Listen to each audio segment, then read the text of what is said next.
First ಕನ್ನಡದ ಇದೇ crime ಅಂದರೆ ಕಾರ್ಯಕ್ರಮಕ್ಕೆ ಸ್ವಾಗತ. ನಾನು ಉಮರ್ ಫಾರೂಕ್. ಬಾಗಲಕೋಟೆಯ ಒಂದು ಸುದ್ದಿ ರಾಜ್ಯ ಮಟ್ಟದಲ್ಲಿ ಸದ್ದು ಮಾಡಿತು. ಫೆಬ್ರವರಿ 19ನೇ ತಾರೀಕು ಬಾಗಲಕೋಟೆಯ ಪಂಕಾ ಮಸೀದಿ ಎದುರು ಒಂದು ದೊಡ್ಡ ಹಂಗಾಮ ನಡೀತು. ಅವತ್ತು ರಂಜಾನ್ ಮಾಸದ ಮೊದಲನೇ ದಿನ. ಫೆಬ್ರವರಿ 19ನೇ ತಾರೀಕು ರಂಜಾನಿನ ಮೊದಲ ಉಪವಾಸ ಪ್ರಾರಂಭ ಆಗಿತ್ತು. ರಂಜಾನ್ ಅಂತಂದರೆ ಅವತ್ತು ತರಾವಿ ನಮಾಜ್ ಅಂತ ಇರುತ್ತೆ ಒಂದು ತಿಂಗಳಲ್ಲಿ, ರಂಜಾನ್ ತಿಂಗಳಲ್ಲಿ.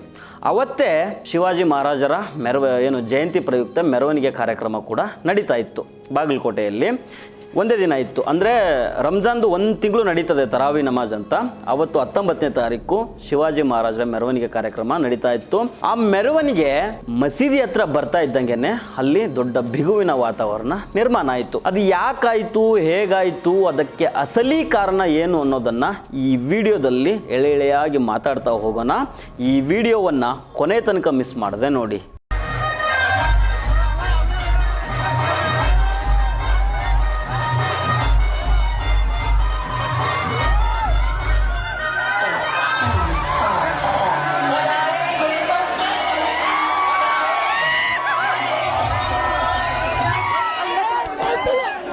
ಫೆಬ್ರವರಿ 19ರ ರಾತ್ರಿ 10 ಗಂಟೆ ಸುಮಾರಿಗೆ ನಡೆದ ಒಂದು ಘಟನೆ ಇಡೀ ರಾಜ್ಯ ಮಟ್ಟದಲ್ಲಿ ಸುದ್ದಿ ಆಯಿತು. ಯಾಕಂದರೆ ಅವತ್ತು ಶಿವಾಜಿ ಮಹಾರಾಜ ಜನ್ಮದಿನದ ಪ್ರಯುಕ್ತ ಒಂದು ಶೋಭಾಯಾತ್ರೆ ನಡೀತಾ ಇತ್ತು.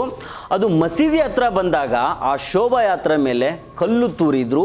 ಹಾಗಾಗಿ ಇದು ದೊಡ್ಡ ಮಟ್ಟದಲ್ಲಿ ಸುದ್ದಿಯಾಗಿ ರಾಜ್ಯ ಮಟ್ಟದಲ್ಲಿ ಚರ್ಚೆ ಆಯಿತು. ಆದರೆ ಅಲ್ಲಿ ಅಸಲಿಗೆ ನಡೆದಿದ್ದೇ ಬೇರೆ. ಯಾಕಂತಂದರೆ ರಂಜಾನ್ ಮಾಸದ ಪ್ರಯುಕ್ತ ಮುಸಲ್ಮಾನರು ಮಸೀದಿಗಳಲ್ಲಿ ತರಾವಿ ನಮಾಜ್ ಅಂತ ಮಾಡ್ತಾರೆ. ಈಗ ಒಂದು ಮುಸಲ್ಮಾನರ ಪದ್ಧತಿಯನ್ನು ನಾನು ನಿಮಗೆ ಒಂದು ಕ್ವಿಕ್ಕಾಗಿ ಹೇಳೋ ಪ್ರಯತ್ನವನ್ನು ಮಾಡ್ತೀನಿ. ಡೈಲಿ ಪ್ರತಿನಿತ್ಯ ಒಂದು ವರ್ಷ ಪೂರ್ತಿ 5 ನಮಾಜ್ ಇರ್ತವೆ. ಅದರಲ್ಲಿ ಇಶಾ ನಮಾಜ್ ಅಂತ ಒಂದು 8:30ಯಿಂದ 8:45 ಸುಮಾರಿಗೆ ಇರುತ್ತೆ. ಅದಾದಮೇಲೆ ರಂಜಾನ್ ತಿಂಗಳಲ್ಲಿ ಮಾತ್ರ ತರಾವಿ ನಮಾಜ್ ಅಂತ ಇರುತ್ತೆ. ಇದೊಂದು 20 ರಕಾತ್ ಅಂತ ಎಕ್ಸ್ಟ್ರಾ ಅಂತ ಹೇಳ್ತಾರೆ. ಇದು ಒಂದು ಗಂಟೆ ತನಕ ಈ ನಮಾಜ್ ಇರುತ್ತೆ. ಅಂದರೆ ಬಾಗಲಕೋಟೆಯ ಪಂಕಾ ಮಸೀದಿಯಲ್ಲಿ ಅವತ್ತು 8:30ಯಿಂದ 8:45 ಸುಮಾರಿಗೆ ಒಂದು ಇಶಾ ನಮಾಜ್ ಅಂತ ನಡೀತದೆ. ಅದಾದಮೇಲೆ 9ರಿಂದ 10:30 ತನಕ ತರಾವಿ ನಮಾಜ್ ಅಂತ ನಡೀತದೆ. ಈ ರೀತಿಯಾಗಿ ಅಲ್ಲಿ ತರಾವಿ ನಮಾಜು ಒಂದು ತಿಂಗಳು ನಡೀತದೆ ರಂಜಾನ್ ತಿಂಗಳಲ್ಲಿ. ಈ ಹೊತ್ತಲ್ಲಿ ಅಂದರೆ 9 ಗಂಟೆ ಸುಮಾರಿಗೆ ಶಿವಾಜಿ ಮಹಾರಾಜರ ಜನ್ಮದಿನದ ಪ್ರಯುಕ್ತ ಶೋಭಾಯಾತ್ರೆ ಬಾಗಲಕೋಟೆಯ ಪಂಕಾ ಮಸೀದಿ ಎದುರುಗಡೆ ಬರುತ್ತೆ. ಆಗ ಆ ಮಸೀದಿಯಲ್ಲಿ ತರಾವಿ ನಮಾಜ್ ನಡೀತಾ ಇರ್ತದೆ. ಅಂದರೆ 9 ಗಂಟೆ ಸುಮಾರಿಗೆ ಶೋಭಾಯಾತ್ರೆ ಪಂಕಾ ಮಸೀದಿ ಎದುರುಗಡೆ ಬರುತ್ತೆ. ಅಲ್ಲಿಂದ ಸುಮಾರು 10:30 ತನಕ, ಅಂದರೆ 1.5 ಗಂಟೆ ಅಂದಾಜು 1.5 ಗಂಟೆ ಯಾವುದಾದ್ರೂ ಒಂದು ಶೋಭಾಯಾತ್ರೆ ಒಂದು ಪ್ಲೇಸಲ್ಲಿ ಎಷ್ಟು 10 ನಿಮಿಷನೂ 15 ನಿಮಿಷನೂ ಮ್ಯಾಕ್ಸಿಮಮ್ ನಿಂತ್ಕೊಳ್ಬೋದು. ಆದರೆ ಅವತ್ತು ಆ ಶೋಭಾಯಾತ್ರೆ ಪಂಕಾ ಮಸೀದಿ ಎದುರು ಸುಮಾರು 1ರಿಂದ 1.5 ಗಂಟೆ ನಿಂತ್ಕೊಳ್ಳುತ್ತೆ. ಅಂದರೆ ಇದನ್ನು ಮುಂದೆ ನೀವೇ ಅರ್ಥ ಮಾಡ್ಕೊಳ್ಳಿ, ಇದು ಯಾಕೆ ನಿಂತಿರ್ತಾರೆ, ಅಲ್ಲಿ ಏನಾಗಿರುತ್ತೆ ಅನ್ನೋದು ನಿಮ್ಮ ಕಲ್ಪನೆಗೆ ಬಂದುಬಿಟ್ಟಿರುತ್ತೆ. ನಾನು ಹೇಳ್ತಾ ಹೋಗ್ತೀನಿ ನಿಮಗೆ ಅಲ್ಲಿ ಮುಂದೆ ಏನೇನಾಯಿತು ಅಂತ. ಅವತ್ತು ಶೋಭಾ ಮೆರವಣಿಗೆ ಅಲ್ಲಿ ಮಸೀದಿ ಹತ್ರ ಬಂದು ನಿಂತ್ಕೊಳ್ಳುತ್ತೆ.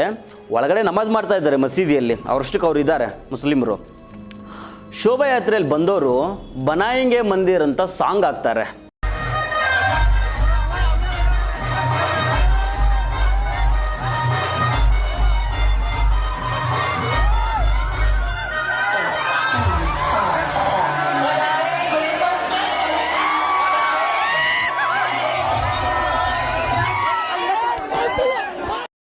ನನಗೆ ಸಿಕ್ಕಿರೋ ಮಾಹಿತಿ ಪ್ರಕಾರ, ನಾನು ಅಲ್ಲಿನ ಲೋಕಲ್ ಲೈಟ್ಸ್ ಜೊತೆಗೆ ತೆಗೆದುಕೊಂಡಿರೋ ಮಾಹಿತಿ ಪ್ರಕಾರ, ಶೋಭಾಯಾತ್ರೆ ಮಸೀದಿ ಎದುರುಗಡೆ ಬಂದು ಬನಾಯಿಂಗೆ ಮಂದಿರ್ ಅಂತ ಸಾಂಗ್ ಹಾಕ್ತಾರೆ. DJ ಅದು ರಾತ್ರಿ ಹೊತ್ತಲ್ಲಿ ಅಲ್ಲಿ ಒಳಗಡೆ ಮಸೀದಿ ನೆಮ್ಮದಿಯಿಂದ ನಮಾಜ್ ಮಾಡ್ತಾ ಇದ್ದಾರೆ. ಇಲ್ಲಿ ಒಳಗಡೆ DJ ಹಾಕೊಂಡು ಕುಣಿತಾ ಇದ್ದಾರೆ. ಕುಣಿಲಿ, ಆ ರೋಡ್ ಯಾರಪ್ಪಂದು ಅಲ್ಲ, ಅವ್ರು ಮಾಡಲಿ ಸೆಲೆಬ್ರೇಷನ್ನು, ಅದರಲ್ಲಿ ಯಾರಿಗೂ ಏನು ತಕರಾರಿಲ್ಲ.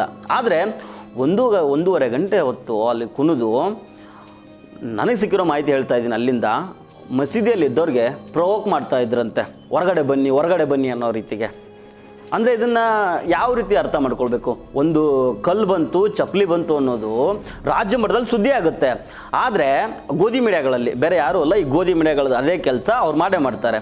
ಆದರೆ ಅಲ್ಲಿ ಬಂದು ಕುಣಿದಾಡ್ದವರು, ಅಲ್ಲಿ ಬಂದು ಪ್ರವೋಕ್ ಮಾಡಿದವರು ಮಸೀದಿ ಹೊಡೆದ್ರಲ್ಲಪ್ಪ. 1997ರಲ್ಲಿ ಮಸೀದಿನೂ ಹೊಡೆದ್ರಿ, ಆ ಜಾಗದಲ್ಲಿ ಮಂದಿರನ ಕಟ್ಟಿ ಆಯಿತು. ಸುಪ್ರೀಂ ಕೋರ್ಟ್ನ ತೀರ್ಪು ಬಂತು. ಅದನ್ನು ಹಿಂದೂಗಳ ಸಹಿತ ಮುಸ್ಲಿಮರು ತಲೆಬಾಗಿ ಸುಪ್ರೀಂ ಕೋರ್ಟಿನ ತೀರ್ಪನ್ನು ಒಪ್ಕೊಂಡ್ರು. ಮಂದಿರ ನಿರ್ಮಾಣಕ್ಕೆ ಯಾರೊಬ್ಬರು ತಕರಾರು ತೆಗಿಲಿಲ್ಲ. ಎಲ್ಲರೂ ಸುಪ್ರೀಂ ಕೋರ್ಟ್ ತೀರ್ಪೇನು ಬಂತು ಅದನ್ನೆಲ್ಲ ಒಪ್ಕೊಂಡ್ರು. ಅಲ್ಲಿ ಮಸೀದಿ ಹೊಡೆದಿದ್ದಾಯ್ತು, ಮಂದಿರ ಕಟ್ಟಿದ್ದು ಆಯಿತು. ಅದಾದಮೇಲೂ ಇನ್ನು ಮಂದಿರ ಬನಾಯಿಂಗೆ ಅಂತೇಳಿ ಸಾಂಗ್ ಹಾಕಿ DJ ಕುಣಿಯೋ ಅವಶ್ಯಕತೆ ಏನಿತ್ತು? ಅಂದರೆ ಮಂದಿರ ಬನಾಯಿಂಗೆ ಅಂದರೆ ಎಲ್ಲಿ ಬನಾಯಿಂಗೆ ಅಂತ ಮಾತಾಡ್ತಿದ್ರು ನೀವು? ಅಲ್ಲಿ ಕುಂದಾಡೋದು ಏನಕ್ಕಿತ್ತು? ಅವಶ್ಯಕತೆ ಏನಿತ್ತು ಅಲ್ಲಿ? ಈ ರೀತಿ ಪ್ರವೋಕ್ ಮಾಡಿ ಯಾರೋ ಹೊರಗಡೆಯಿಂದ ಹೊರಗಡೆ ಬನ್ನಿ ಅಂತ ಪ್ರವೋಕ್ ಮಾಡ್ತಾ ಇದ್ರಂತೆ. ಇವತ್ತಲ್ಲಿ ಏನಾಗಿದೆ, ಅಲ್ಲಿ ಮಸೀದಿಯಲ್ಲಿ ಜನ ಬಂದು ನಿಂತ್ಕೊಳ್ತಾ ಇದ್ದಾರೆ, ಹೊರಗಡೆ ನಿಂತ್ಕೊಂಡು ನೋಡ್ತಾ ಇದ್ದಾರೆ, 100 ಜನ ಇದ್ದಾರೆ. ಈ ನಡುವೆ ಪೊಲೀಸರು ಕೂಡ ತಳ್ಳಾಡ್ಕೊಂಡು ಬಂದಿದ್ದಾರೆ. ಇದು ಮುಖ್ಯವಾಗಿ ಈ ಕೇಸ್ ಏನಿದೆ ಇದು ಪೊಲೀಸರ ವೈಫಲ್ಯ ಅಂತ ಅಲ್ಲಿನ ಜನ ಹೇಳ್ತಾ ಇದ್ದಾರೆ. ಯಾಕಂತಂದರೆ ಒಂದು ಮಸೀದಿ ಆಸ್ಪಾಸ್ನಲ್ಲಿ ಒಂದು 50-100 ಮೀಟರ್ ಆಸ್ಪಾಸ್ನಲ್ಲಿ ಒಂದು ಶೋಭಾಯಾತ್ರೆ 1 ತಾಸು 1.5 ತಾಸು ನಿಂತ್ಕೊಳ್ಳುತ್ತೆ, ಅಲ್ಲಿ ಕುಣಿದಾಡ್ತಾರೆ ಅಂದರೆ ಇದೆಲ್ಲ ಕಾನೂನು ಮತ್ತು ಸುವ್ಯವಸ್ಥೆ ಬಾಗಲಕೋಟೆಯಲ್ಲಿ ಹೇಗಿದೆ ಅಂತ ಅಲ್ಲಿನ ಜನ ಪ್ರಶ್ನೆ ಮಾಡ್ತಾ ಇದ್ದಾರೆ. ತಳ್ಳಾಟ ನೂಕಾಟ ಮಸೀದಿಯಲ್ಲಿ ನಡೀತಾ ಇರಬೇಕಾದ್ರೆ ಯಾರ್ದೋ ಒಬ್ಬರದ್ದು ಶೂನೋ ಚಪ್ಪಲಿನೋ ಅಲ್ಲಿ ಮಿಸ್ ಆಯ್ತಂತೆ. ಅದನ್ನು ಒಬ್ಬ ತೆಗೆದು ಹಾಕಿದ್ದಾನೆ ಹೊರಗಡೆ. ಅದು ಹೋಗಿ ಅವ್ರು SP ಸಿದ್ಧಾರ್ಥ್ ಗೋಯಲ್ ಅವ್ರ ತಲೆಗೆ ಬಿದ್ದಿದೆ ಅಂತ ಹೇಳಲಾಗ್ತಾ ಇದೆ, ನನಗೆ ಸಿಕ್ಕಿರೋ ಮಾಹಿತಿ. ಆದರೆ ಅದನ್ನು ಕಲ್ಲು ತೂರಾಟ, ಹಿಂದೂಗಳ ಶೋಭಾಯಾತ್ರೆ ಮೇಲೆ, ಶಿವಾಜಿ ಮಹಾರಾಜ ಜನ್ಮದಿನದ ಮೇಲೆ ಚಪ್ಪಲಿ ಎಸೆದ್ರು ಅಂತ, ಕಲ್ಲು ಎಸೆದ್ರು ಅಂತ ಈ ಗೋಧಿ ಮೀಡಿಯಾಗಳು ದೊಡ್ಡ ಮಟ್ಟದಲ್ಲಿ ಸುದ್ದಿ ಪ್ರಸಾರ ಮಾಡಿದ್ವು. ಆದರೆ ಅಂತಹ ದೊಡ್ಡ ಗಲಾಟೆ ಆಗುವಂಥದ್ದು, ಅಲ್ಲಿ ಬೆಂಕಿ ಹಚ್ಚುವಂಥದ್ದು ಏನೂ ನಡೆದಿರಲಿಲ್ಲ ಘಟನೆಗಳು. ಆದ್ರೂ ಅಲ್ಲಿ ಕಲ್ಲು ತೂರಿದ್ರು, ಚಪ್ಪಲಿ ಬಂದು ಬಿತ್ತು ಅನ್ನೋದು ದೊಡ್ಡ ಮಟ್ಟದಲ್ಲಿ ಸುದ್ದಿ ಆಯ್ತು ವಿನಃ ಈ ಗೋಧಿ ಮೀಡಿಯಾಗಳಲ್ಲಿ. ಆದರೆ ಅಲ್ಲಿ 3-4 ಮುಸ್ಲಿಮರ ಬಂಡಿ ಅಂಗಡಿಗಳಿಗೆ ಬೆಂಕಿ ಹಚ್ಚಿ ಸುಟ್ಟಾಕಿದ್ರಲ್ಲ, ಸುಮಾರು 1 ಲಕ್ಷ 2 ಲಕ್ಷದ್ದು ಐಟಮ್ಗಳು ಸುಟ್ಟೋದ್ವಲ್ಲ, ಅದ್ರ ಬಗ್ಗೆ ಯಾರನ್ನೂ ಮಾತಾಡಲಿಲ್ಲ. ಈ ಗೋಧಿ ಮೀಡಿಯಾಗಳು ಸುದ್ದಿನೇ ಆಗಲಿಲ್ಲ, ಅದ್ರ ಬಗ್ಗೆ ಡಿಸ್ಕಷನ್ಗಳು ಆಗಲೇ ಇಲ್ಲ. ಕಲ್ಲು ಹೊಡೆದ್ರು ಅಂತ ಹೇಳ್ಬಿಟ್ಟು 8 ಜನರ ಆರೋಪಿಗಳನ್ನು ಅರೆಸ್ಟ್ ಮಾಡಿದರು. ಬಂದಿದ್ದು 1-2, ಆದರೂ 8 ಜನರನ್ನು ಅರೆಸ್ಟ್ ಮಾಡಿದರು. ಆದರೆ ಬೆಂಕಿ ಹಚ್ಚಿ ಸುಟ್ಟವ್ರು ಏನಾದರೂ ಆ ಕೇಸ್ ಏನಾಯಿತು? ಅವ್ರ ಮೇಲೆ ಕೇಸ್ ಆಯಿತಾ? ನನಗಂತೂ ಗೊತ್ತಿಲ್ಲ. ಇವತ್ತೇನೋ ನಾನು ಕೇಳ್ಪಟ್ಟೆ ಸುದ್ದಿನ, ಒಂದು 15 ಜನರ ಮೇಲೂ ಸುಮೋಟೋ ಕೇಸ್ ಆಗಿದೆ. ಅಲ್ಲಿ ಬಂದು ಗಲಾಟೆ ಮಾಡಿದವ್ರ ಮೇಲೆ ಶೋಭಾಯಾತ್ರೆಯಲ್ಲಿ ಬಂದು ಈ ಕಡೆ 8 ಜನ ಮುಸಲ್ಮಾನರನ್ನು ಅರೆಸ್ಟ್ ಮಾಡಿದ್ದಾರೆ ಕಲ್ಲೆಸೆದ ಪ್ರಕರಣದಲ್ಲಿ. ಇನ್ನೊಂದು ಕಡೆ ಸುಮೋಟೋ ಹಾಕಿ ಒಂದು 15 ಜನರ ಮೇಲೇನೋ ಶೋಭಾಯಾತ್ರೆ ಬಂದವ್ರ ಮೇಲೆ ಕೇಸು ಪೊಲೀಸರು ದಾಖಲು ಮಾಡ್ಕೊಂಡಿದ್ದಾರಂತೆ. ಮುಂದೆ ಅದೇನಾಗುತ್ತೆ ಕಾನೂನು ಪ್ರಕಾರ ಕ್ರಮ ನೋಡೋಣ. ಈಗ ಇನ್ನೊಂದು ಮುಖ್ಯವಾದ ವಿಚಾರ ಏನಂತಂದರೆ ಮಾತಾಡೋದು, ಬಾಗಲಕೋಟೆಯಲ್ಲಿ ಅವತ್ತಿಂದಾನೇ 24ನೇ ತಾರೀಕು ತನಕ ಸೆಕ್ಷನ್ 144 ಇದೆ. 144 ಹಾಕಿದ್ದಾರೆ SP ಅವರು. ಆದ್ರೂ ಬಾಗಲಕೋಟೆಯಲ್ಲಿ ಇವತ್ತು ನಿನ್ನೆಯಿಂದ ಹಿಡಿದು ಅಲ್ಲಿ ಮಾಜಿ ಶಾಸಕ ವೀರಣ್ಣ ಚರಂತಿಮಟ್ಟು, ರಾಜ್ಯಸಭಾ ಸದಸ್ಯ ನಾರಾಯಣ್ ಸಾಬ್ ಬಾಂಡ್ಗೆ ಅವರು ಸಹಿತ ಅಲ್ಲಿ 500,000 ಜನ ಸೇರಿಕೊಂಡು ಪ್ರೊಟೆಸ್ಟ್ ಮಾಡ್ತೀವಿ, ಹೋರಾಟ ಮಾಡ್ತೀವಿ ಅಂತೆಲ್ಲ ರೋಡಲ್ಲೆಲ್ಲ ಓಡಾಡ್ಕೊಂಡಿದ್ದಾರೆ. 500,000 ಜನ ಸೇರಿಕೊಂಡು. ಸೆಕ್ಷನ್ 144 ಅಂದ್ರೆ ಏನು? 4 ಜನರಿಗಿಂತ ಜಾಸ್ತಿ ಜನ ಒಂದು ಕಡೆ ಸೇರಬಾರ್ದು, ಓಡಾಡಬಾರ್ದು ಅಂತ ಕಾನೂನಿನ ನಿಯಮ ಇದೆ. ಆದರೆ ಈ BJP ಮತ್ತು ಸಂಘ ಪರಿವಾರದವರಿಗೆ ಆ ಕಾನೂನೇನು ಸಂಬಂಧ ಪಡೋದಿಲ್ವಾ? ಇದು ಪೊಲೀಸ್ ಡಿಪಾರ್ಟ್ಮೆಂಟ್ಗೆ ಏನು ಕಾಣೋದಿಲ್ವಾ? ಸೆಕ್ಷನ್ 144 ಆದರೂ ಇರೋದಾದ್ರೆ ಯಾಕೆ? ಆ ಕಾನೂನಲ್ಲಿ ಲಾಗು ಆಗಿದೆ, ಅಪ್ಲೈ ಆಗಿದೆ ಅಂತಂದರೆ ಅದನ್ನು ಪಾಲನೆ ಮಾಡಬೇಕಾಗಿರೋದು ಯಾರು? ಅಂದರೆ ಆ ಕಾನೂನು, ಈ ಸಂವಿಧಾನ, ಈ BJP ಮತ್ತು ಸಂಘ ಪರಿವಾರದವ್ರಿಗೆ ಸಂಬಂಧನೇ ಇಲ್ವಾ? ಇದೆಲ್ಲ ಆದ್ರೂ ಇವೆಲ್ಲ ವಿಡಿಯೋಗಳು ಸೋಷಿಯಲ್ ಮೀಡಿಯಾದಲ್ಲಿ ಸಿಕ್ಕಾಪಟ್ಟೆ ಓಡಾಡ್ತಾ ಇದ್ದಾವೆ. ಆದ್ರೂ ಈ ತನಕ ಅವ್ರ ಮೇಲೆ ಕೇಸ್ ಆಗಿದೆಯಾ ಅನ್ನೋ ಪ್ರಶ್ನೆ ಅಲ್ಲಿನ ಜನರು, ಅಲ್ಲಿನ ಲೋಕಲೈಟ್ಸು ಕೇಳ್ತಾ ಇದ್ದಾರೆ. ಮತ್ತು ಗಲಾಟೆಗೆ ಮುಖ್ಯ ಕಾರಣ ಏನಂತಂದರೆ, ಬಾಗಲಕೋಟೆಯಲ್ಲಿ HY ಮೇಟಿ ಅವರು ತೀರ್ಕೊಂಡಿದ್ದಾರೆ. HY ಮೇಟಿ ಅವರು ಬಾಗಲಕೋಟೆ ವಿಧಾನಸಭಾ ಕ್ಷೇತ್ರದ ಶಾಸಕರಾಗಿದ್ದರು. ಅವರು ಇತ್ತೀಚೆಗೆ ತೀರ್ಕೊಂಡ್ರು. ಇವಾಗ ಏಪ್ರಿಲ್ ತಿಂಗಳಲ್ಲಿ ಬಹುತೇಕ ಬಾಗಲಕೋಟೆ ವಿಧಾನಸಭಾ ಕ್ಷೇತ್ರಕ್ಕೆ ಬೈ ಎಲೆಕ್ಷನ್ ನಡೀತಾ ಇದೆ. ಈ ಹೊತ್ತಲ್ಲಿ ಈ ರೀತಿ ಒಂದು ಮತಗಳ ಕ್ರೋಢೀಕರಣ ಅಂತ ನಾವೇನು ಹೇಳ್ತಿದ್ದೀವಲ್ಲ, ಇದು ದೇಶಾದ್ಯಂತ ನಡ್ಕೊಂಡು ಬರ್ತಾ ಇದೆ. ಹಿಂದೂ ಮುಸ್ಲಿಂ ಅಂತ ಡಿವೈಡ್ ಮಾಡೋದು, ಹಿಂದೂ ವೋಟ್ ಒಂದು ಸೈಡ್ ಮಾಡೋದು, ಏನು ಮತಗಳ ಕ್ರೋಢೀಕರಣ ಇದೆ, ಈ ಧರ್ಮ ರಾಜಕಾರಣ. ಅದು ಕೂಡ ಇಷ್ಟು ದಿನ ಒಂದೇ ಒಂದು ಸಣ್ಣ ಕೋಮುಗಲ್ಬೆ ಇಲ್ಲದೆ ಇರೋ ಬಾಗಲಕೋಟೆಯಲ್ಲಿ ಇವತ್ತು ನಡೆಸ್ತಾ ಇದ್ದಾರೆ. ಯಾಕಂದರೆ ನೆಕ್ಸ್ಟ್ 1-2 ತಿಂಗಳಲ್ಲಿ ಎಲೆಕ್ಷನ್ ಬರುತ್ತಿದೆ, ಬೈ ಎಲೆಕ್ಷನ್ನು. ಹೀಗಾಗಿ ಅದು ಯಾರು ಮಾಡ್ತಾರೆ ಅಂತ ನಾನು ಬಾಯಿ ಬಿಟ್ಟು ಹೇಳೋದಕ್ಕೆ ಹೋಗೋದಿಲ್ಲ. ಓಟ್ಗಳಿಗೋಸ್ಕರ ಧರ್ಮ ರಾಜಕಾರಣ ಯಾರು ಮಾಡ್ತಾರೆ ಅಂತ ನಾನು ಬಾಯಿ ಬಿಟ್ಟು ಹೇಳೋದಕ್ಕೆ ಹೋಗೋದಿಲ್ಲ. ಅದು ನಿಮಗಂತೂ ಅರ್ಥ ಆಗಿಬಿಡುತ್ತೆ ಯಾರು ಮಾಡ್ತಾರೆ ಈ ರೀತಿ ಕೆಲಸ.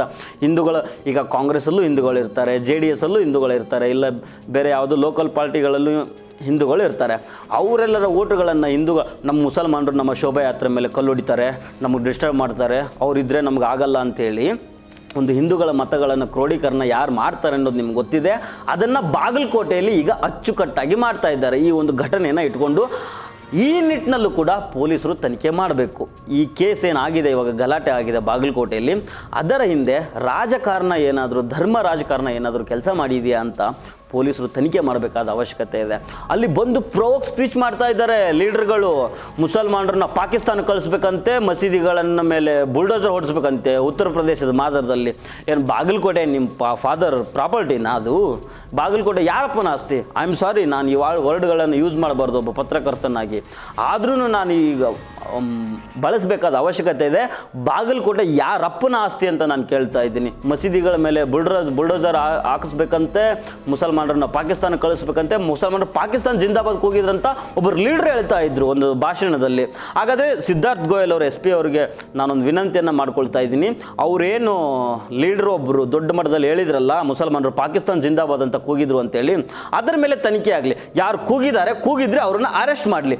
ಕೂಗಿಲ್ಲ ಅಂತಂದರೆ ಸುಮ್ಮನೆ ಸುಳ್ಳು ಹೇಳಿ ಇಂತಹ ಅಪಪ್ರಚಾರ ಮಾಡುವಂಥ ಲೀಡರ್ಗಳ ಮೇಲೆ ನೀವು ಯಾವ ರೀತಿಯ ಕ್ರಮ ತೆಗೆದುಕೊಳ್ತೀರಿ ಅಂತ ನಾವು ಕಾದು ನೋಡ್ತೀವಿ.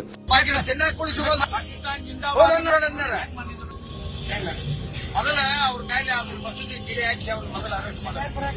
ಈಗ ಏನಾರ ಆಯ್ತು ಅಂದ್ರೆ ಬೇರೆ ಯಾವ ಸಂಸ್ಥಾನದಾಗ ನೀವು ಕ್ರಮ ತಗೊಳಕ್ ಬರ್ತೀರಿ ಓಡಿ, ಮತ್ತೆ ಯಾಕೆ ತಗೋಬಾರಲ್ಲ? ಸಂಸ್ಥಾನ ಅಲ್ಲನದು. ಅವ್ನ ಅರೆಸ್ಟ್ ಮಾಡಿ ಮೊದಲ ಅದು ಕೀಲಿ ಹಾಕಂತೇಳಿ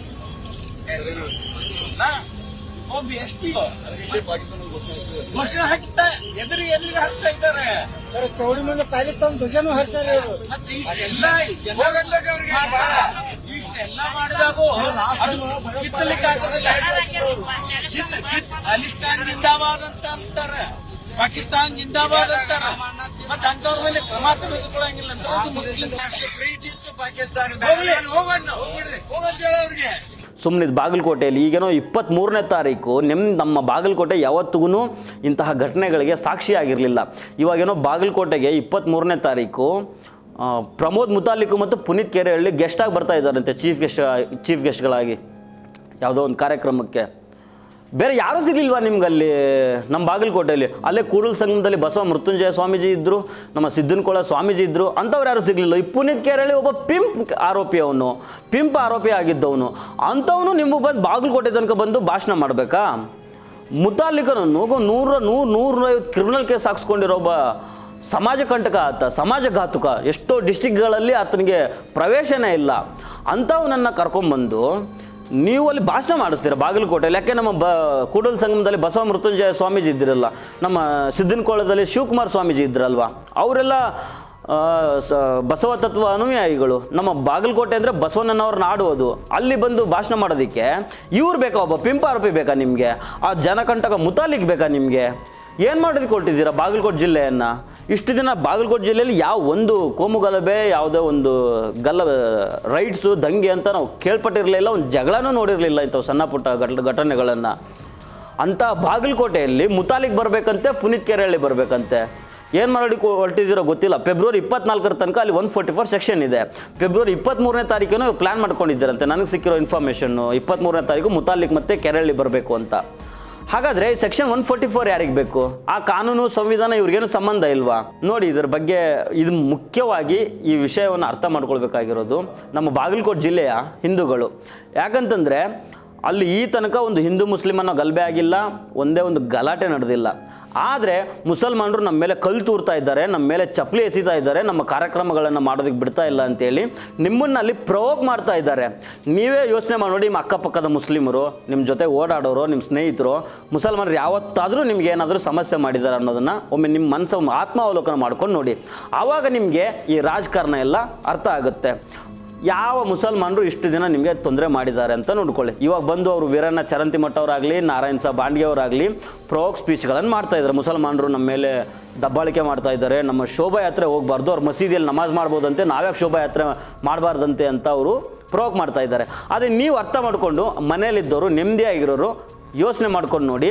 1.5 ಗಂಟೆ ಬರೋಬ್ಬರಿ 9 ಗಂಟೆಗೆ ಬಂದಿರೋ ಮಸೀದಿ ಹತ್ರ, ಪಂಕ ಮಸೀದಿ ಹತ್ರ 9 ಗಂಟೆಗೆ ಬಂದಿರೋ ಒಂದು ಶೋಭಾಯಾತ್ರೆ 10:30 ತನಕ 50 ಮೀಟರ್ ಆಸ್ಪಾಸ್ನಲ್ಲೇ ನಿಲ್ಲುತ್ತೆ ಅಂತಂದರೆ ಅಲ್ಲಿ ಪ್ರವೋಕ್ ಮಾಡಿದ್ದು ಯಾರು, ಈ ಗಲಾಟೆಗೆ ಕಾರಣ ಯಾರು ಅನ್ನೋದನ್ನು ಒಮ್ಮೆ ಆತ್ಮಾವಲೋಕನ ಮಾಡಿಕೊಂಡು ಈ ಹಿಂದೂ ಮುಸ್ಲಿಂ ಅನ್ನೋದನ್ನು ನಿಮ್ಮ ತಲೆಯಿಂದ ತೆಗೆದು ಇಲ್ಲಿ ತಪ್ಪು ಯಾರ್ದು ಸರಿ ಯಾರ್ದು ಅನ್ನೋದನ್ನು ಅದನ್ನು ಬಿಟ್ಬಿಡಿ.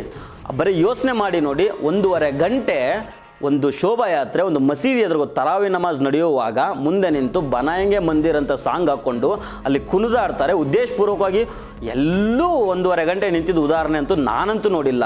ಯಾವ ಶೋಭಾಯಾತ್ರೆಯಲ್ಲಿ, ಯಾವ ಮೆರವಣಿಗೆ ಆಗಲಿ, ಯಾವ ಈದ್ ಮಿಲಾದ್ ಆಗಲಿ ಒಂದೇ ಜಾಗದಲ್ಲಿ 1 ಗಂಟೆ ಕುಣಿದಿರೋದಂತೂ ನಾವಂತೂ ನೋಡಿಲ್ಲ, ನಮಗದು ಗೊತ್ತೂ ಇಲ್ಲ. ಆದರೆ ಮೊನ್ನೆ 19ನೇ ತಾರೀಕು ಉದ್ದೇಶಪೂರ್ವಕವಾಗಿ ನಿಂತಿದೆ ಅಂತ ಅಲ್ಲಿನ ಲೋಕಲೈಟ್ಸು ಆರೋಪ ಮಾಡ್ತಾ ಇದ್ದಾರೆ. ಮುಖ್ಯವಾಗಿ ಈ ಘಟನೆಗೆ ಪೊಲೀಸರ ವೈಫಲ್ಯ ಕಾರಣ ಅಂತ ಅಲ್ಲಿನ ಜನ ಹೇಳ್ತಾ ಇದ್ದಾರೆ.